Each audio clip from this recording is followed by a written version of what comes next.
Support for this podcast comes from CDTA, The Eagle, a Times Union podcast driven by CDTA.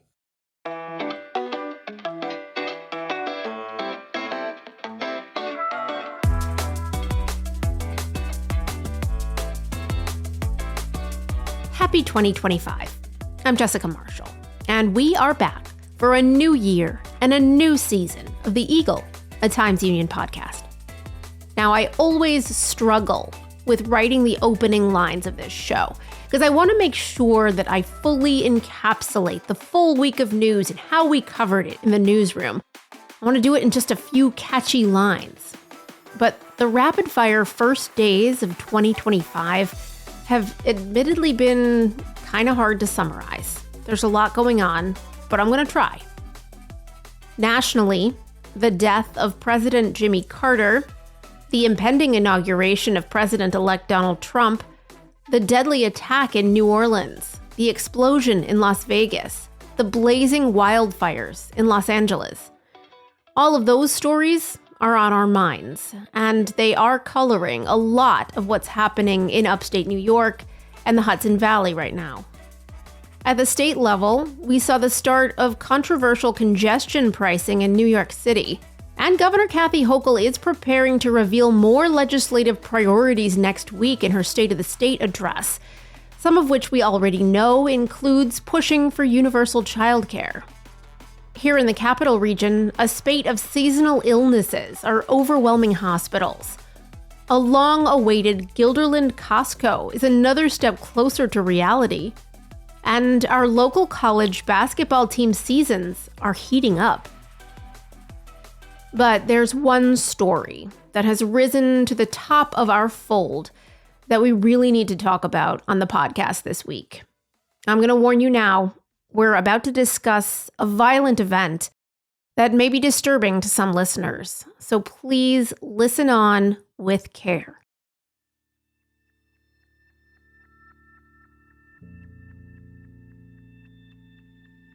In late December, our Capitol Bureau managing editor Brendan Lyons broke a story about an inmate at Marcy Correctional Facility near Utica.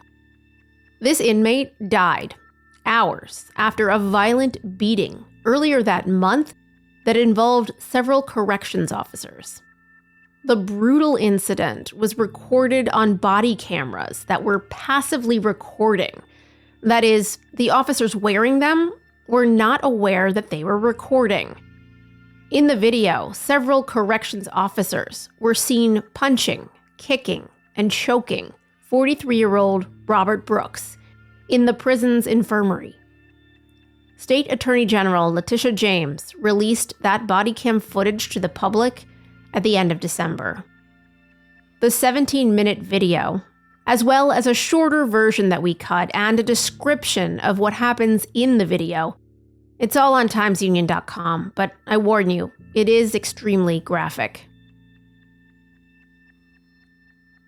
Robert Brooks had been serving a 12-year sentence for first-degree assault against an ex-girlfriend when he was transferred to the state prison outside of Utica. Brooks grew up in Rochester. He had a son, and before his imprisonment, he had been involved in an organization that mentors youth in his community. His preliminary cause of death was ruled, quote, asphyxia due to compression of the neck. Brooks's death is under investigation now by the Onondaga County District Attorney. The FBI and the U.S. Justice Department are also looking into the case. Brendan Lyons has broken several stories about the circumstances surrounding Brooks's death for the last 2 weeks. He joins Times Union editor-in-chief Casey Seiler now on The Eagle to talk about the latest developments.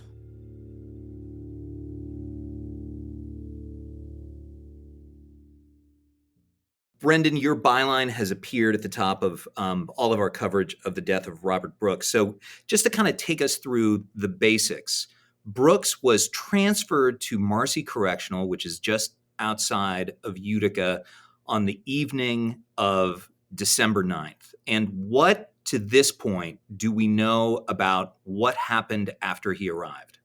I can tell you what we don't know is whether when he arrived at Marcy Correctional and he was still outside, he was in an area by the Sally Port where he had been dropped off.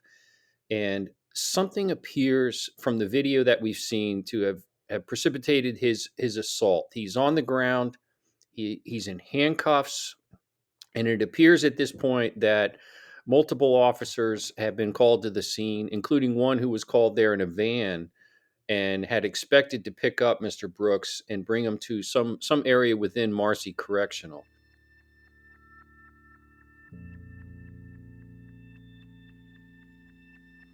But at that point, about 3 officers had Brooks handcuffed behind his back and were carrying him across the yard and into a nearby infirmary, where within the next, it all unfolded over the next 10 minutes, where it went from Brooks being brought into an infirmary room to suddenly punches being thrown against Mr. Brooks, stomping on him, grabbing him by the throat at points. There does appear to be a point in the video where one of the officers is wiping Brooks' face, rubbing his face very hard with a white cloth, and then he appears to push it toward his mouth or into his mouth. It's unclear if at that point Brooks tried to bite him or not, but he immediately reacted and hit Brooks in the face 3 times. That may have been one of the blows that broke Brooks' nose. And then this assault continued for the next several minutes before Mr. Brooks became unconscious.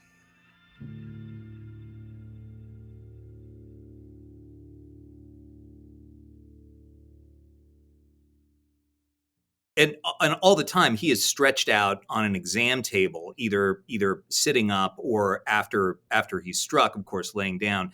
But another one of the correction officers kind of grabs his leg and then essentially kicks him or grinds his foot into Brooks's kind of groin area, or sort of his lower stomach. And then, in a move that still is a mystery to us, a few of the guards attempt to bring him to his feet and kind of frog march him over to a window where the shade is pulled down, and they appear to be trying to do some kind of exam on him. But by the time they then get him back to the exam table, Mr. Brooks is prone. I mean, I've watched that video a couple of times. I haven't seen him move at all after they get him back from the window. Yeah. So a couple things. It's unclear what injuries Mr. Brooks sustained. He had been at Mohawk Correctional Facility, and there we had first reported he had been attacked by at least 2 inmates. One had put a lock in a sock and hit him in the head with it. Another one apparently attacked him in his cell. So he could have had some injuries when he arrived at Marcy, but I don't know if he was still bleeding when he got there, and that's why they brought him into the infirmary. In the infirmary room, when he's handcuffed behind his back and he's on his back on the table, he's been struck multiple times, and there's a correction officer with black leather gloves on, and he puts his hand, it appears, over Mr. Brooks' mouth. I've talked to some other COs and retired COs about that, and it's unclear if he's trying to restrict his breathing or if it's a defense mechanism to cover his mouth so that he won't spit blood, because he had blood in his mouth from being struck. But when they pull him up to a seated position, Brooks, it was a district attorney in another county who pointed it out to me, that Brooks appeared to be gasping for air at that point. It's after that you say they hoist him up by the neck.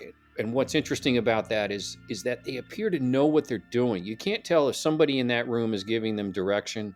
There's at least 2 sergeants, maybe a third in the area. There's many correction officers around. There's CERT team officers who are sort of like SWAT team members in a correctional facility. And there's a couple nurses standing out in the hallway. And I was told that even the investigator for the Office of Special Investigation in Docs is in the Department of Corrections is not sure what went on over at that window. At one point, you can see in a video where he's hoisted about 7 feet in the air. And I don't know if they're trying to do some sort of strip search on him, even a rectal search of some point. It's unclear. But when he comes back from that table, or from that corner, sorry, he is done. He is unconscious, it seems. And I believe it's right after that they would have tried to start to revive him if they could not get a pulse.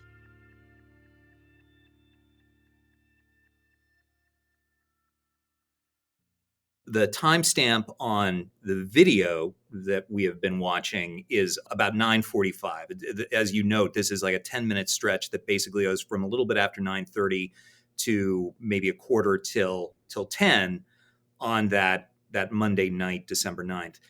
He wasn't declared dead. He was transported to a Utica hospital and declared dead about 4 a.m. But we really don't know when he actually expired based on the preliminary findings of the medical examiner. Is that right?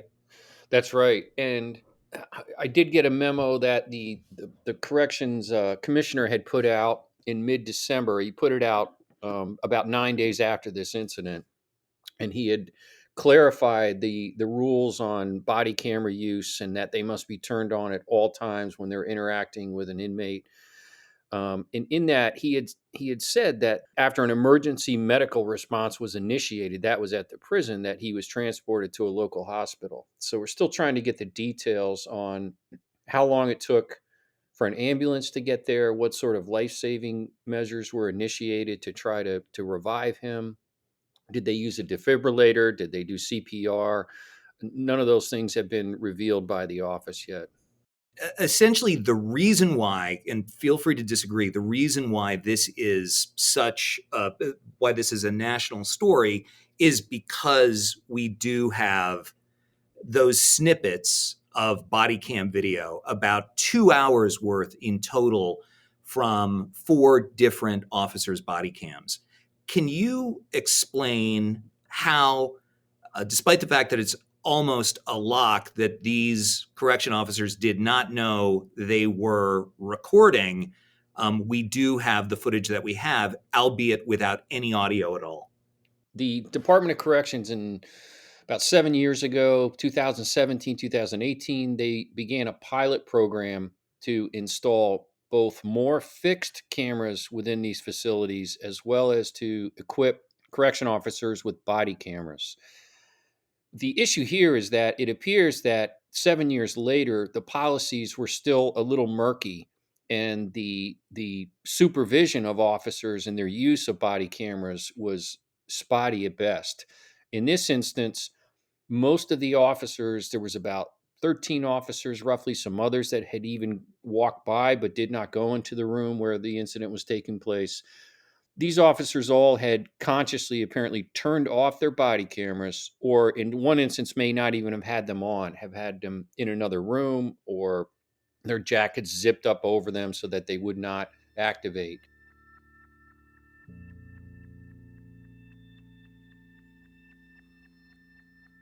What they did not know, and I did not know, apparently the world did not know, is that these body cameras have an on position when they're turned on and booted up. They have an off position, so they will not record. But when they're on, they have to be activated, or the officer thought you push a button and it starts recording. And these Axon body cameras have a feature that 4 of those cameras that were being worn that day were in a passive mode, so that they were recording video but not audio for about a 30-minute period. I learned that from the state police in the days after the incident, and that's what got us on this story, was that they had described the video that they had viewed as extremely disturbing, and had said to us that top state officials were bracing for the public backlash of what would happen when these videos were released.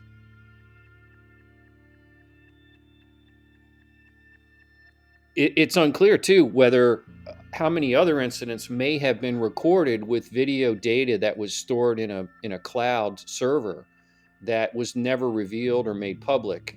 Some other district attorneys have expressed concern about the fact that maybe they did have evidence from passively recording body cameras that they didn't know about it.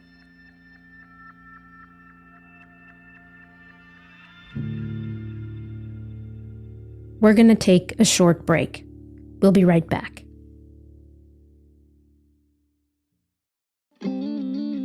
Why is healthcare so expensive? What's happening with climate change? And are elections safe? You can find answers to those questions and a lot more with Capitol Confidential from me, Dan Clark. I give you the latest news and analysis from the state capitol and beyond. Sign up now at capitolconfidential.com. That's Capital with an O, confidential.com.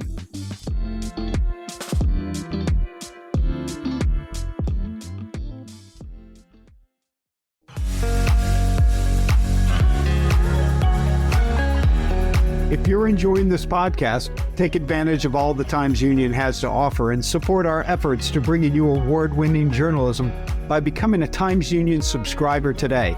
Go to timesunion.com/subscribe.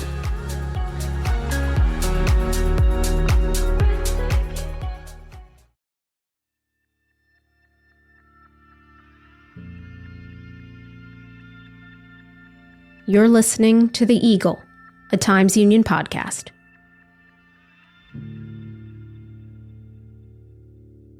Governor Kathy Hochul has ordered the termination proceedings to begin.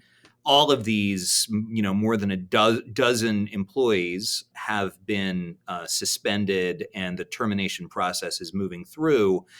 The Office of Attorney General Letitia James put out the video about a week and a half ago now. And then last week, and then over the weekend, you reported two rather significant changes in the Attorney General's position vis-a-vis the death of Mr. Brooks. Yes. So on January 2nd, the Attorney General's office announced that they were going to, or that they had filed an order in state Supreme Court in central New York. A district judge had signed this to recuse themselves from this case and to appoint Onondaga District Attorney William Fitzpatrick as a special prosecutor. The Attorney General's office had cited their activity as counsel in multiple lawsuits, excessive force and civil rights lawsuits filed against correction officers, including ones who were involved directly in this incident. So that was the reason for them stepping aside. At the same time, a Fordham Law professor who is an expert on ethics and recusals of attorneys and judges had said that he did not believe the Attorney General's office needed to step aside in the criminal case, that they have the ability as a large agency with firewalls between different units for one unit to handle the potential prosecution of a criminal matter, while another might be defending the state of New York in a civil matter. It happens all the time, both at the Justice Department as well as at the Attorney General's office on the state level.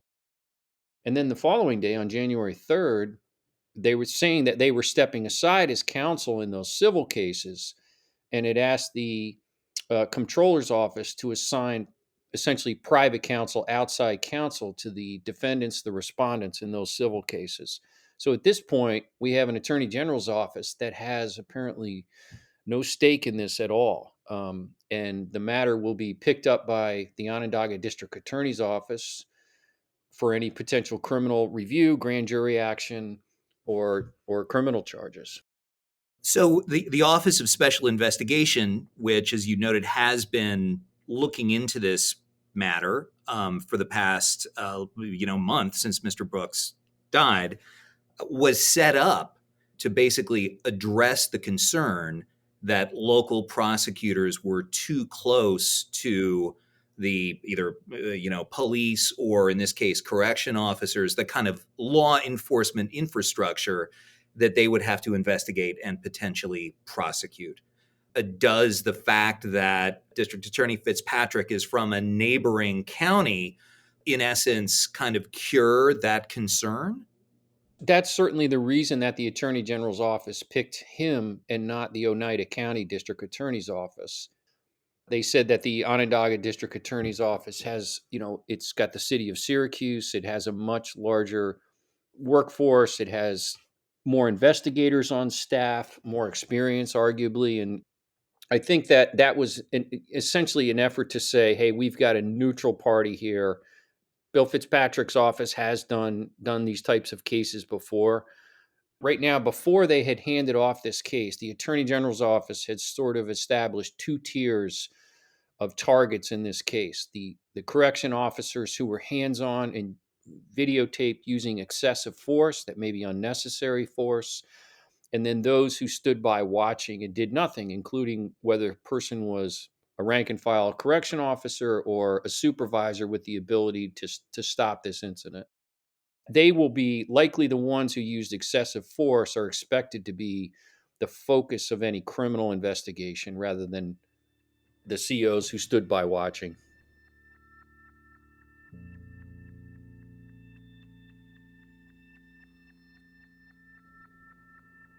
Brendan, we knew that this video was going to be coming out for a couple of days. We, of course, didn't know what the content was going to be, but we made the decision pretty early that we were going to put it online, of course, with abundant warnings about the graphic nature of it.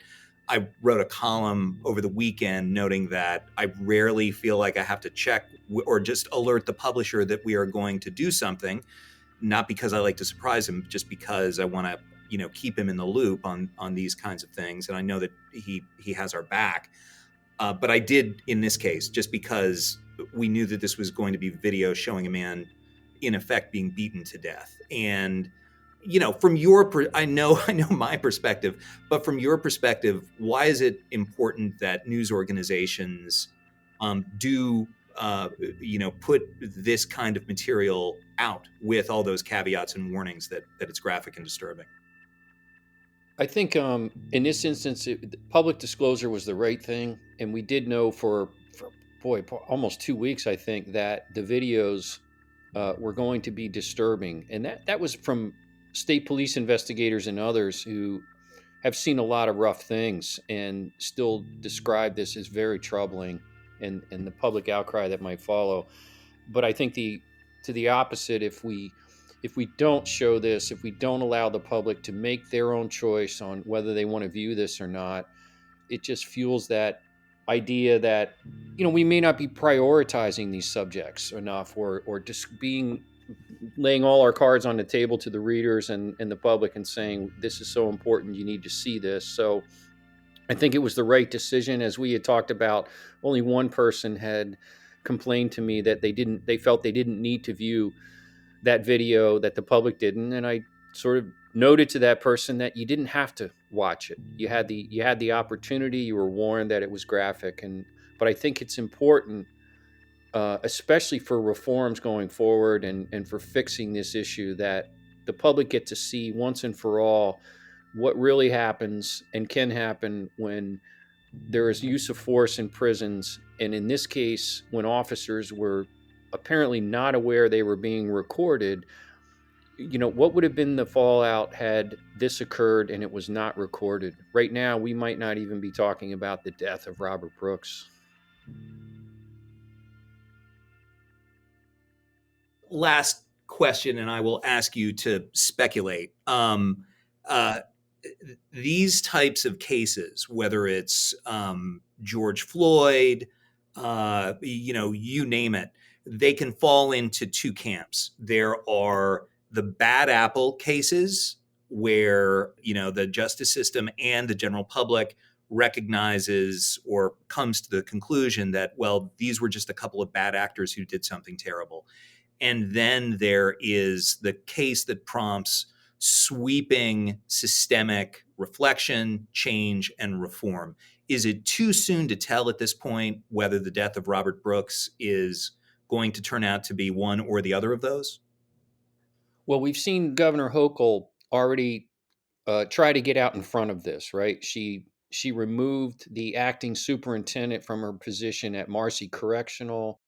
She announced, an ombudsman to be appointed and more reforms to come in and look at the policies, the procedures within docs to try to improve, and stem the violence that's both inmate on correction officer and correction officer on inmate. That it's a long history of violence in that arena. And then she has sort of set the table to say that we're gonna move forward. We're going to expand our use of body cameras and all this. But for some of the advocates and the people who have been ringing this bell for a very long time and flagging this as a systemic issue, where correction officers will beat inmates and then write use of force reports that fabricate what occurred, it's too little, too late. They've said, "Hey, you've known about this for a long time. Why hasn't it been fixed previously?"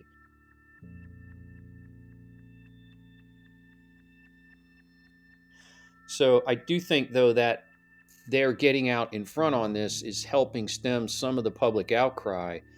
But many people have already declared that this was a murder. You have elected officials putting it out that this was a murder that occurred before our eyes. We'll see whether the toxicology might blur a little bit a cause of death. If there were drugs in his system, for instance, or a heart problem, a pre-existing heart condition. So it remains to be seen whether this will become something that rises to the level of a George Floyd incident. At the moment, it doesn't seem so. And part of that may be a symptom of this occurring at a prison in a rural county in the middle of New York, far away from New York City and Buffalo. So it hasn't gotten the sort of fuel that you've seen in some of those other incidents.